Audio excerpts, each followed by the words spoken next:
What is going on, everybody, and welcome back to the channel. Hope you're all doing really well, and boy oh boy do I have a formation for you guys. Now this one I've been using for a little while personally, so is my boy. What makes this formation stand apart is start off in a 4-1-4-1 formation, and from there we sneak into a nice little, let me show you what I'm talking about.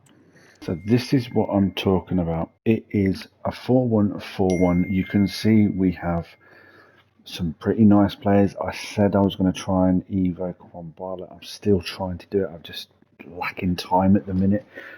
So you can see it's not the best squad out there. It's a playable squad. It's a good team. It's not a meta team. So let me jump into how I have this kind of set up. So yeah, as always, I'll show you the tactic at the end of the video, but the most important thing that I need you guys to remember is when I show you these formations and I get comments saying they don't work, it's too this, it's too that, you need to kind of understand how this works, therefore to make it benefit what you want it to make it benefit, if that makes sense. So you know, if I was to say to you, oh yeah, you know, there's the code in the top corner, fill your boots, crack on, you might say to me, well, the left mid's missing, the right mid's missing. There's a reason for that, which is why I need you guys to kind of watch the gameplay clips. So just quickly, I'll run down how we've got this set up. It's a 4-1-4-1. It's on counter-attacking and it's on balanced defensive approach, but I've manually changed that with the triangle button, 56 line height. So you still get your auto offside trap. It's not as aggressive, so it's not going to be there all the time. Just bear that in mind. And because we are using one holding player, that is why we're sitting a little bit deeper. But my God, you just seen 0-4 in that first game that I showed you guys. I will show you the goals to that, and I will show you this formation makes life easy. Easy, guys. Honestly, I cannot stress that enough. So yeah, let me drop in the gameplay, and then we'll come back and I'll show you the code and exactly how each player is set up on the screen.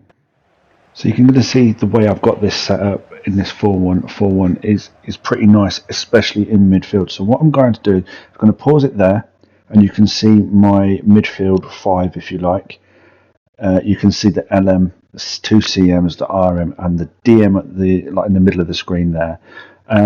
Now what this actually causes, if I just kind of mark them on the screen for you guys, just so you can see what I'm talking about there. And then the next clip you'll see is this space, because we've dragged the centre back out there. And then I'll just continue this clip. We'll go back in, we win the ball back. There's that massive gap. It's a 2v2. We get the power shot away and we get the first goal.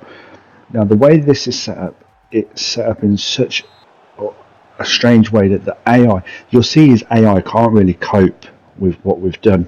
So he will control one player and move in one direction, and then before you know it, like there for example, on the LM side of things, his right back has totally disappeared. It's out of the picture. We're through on goal, get the shot away, don't score on that occasion. But again, we're having the 4-1 in defence, so we've got the DM that's holding itself and holding alone until the rest of them come back, which they do, which is pretty good for FC25 if I say.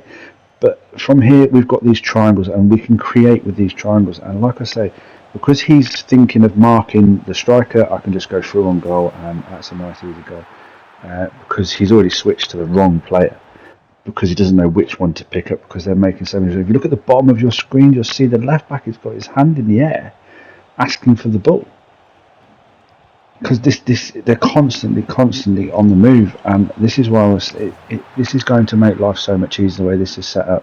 I'm already 3-0 up in the first game, so it's inevitable that I think this guy's going to quit, you know, and it's just so much fun, because then half time comes along, you can change your players around. I've not used Chiesa before, so I'm using him again, doing the triangles, the 1-2s.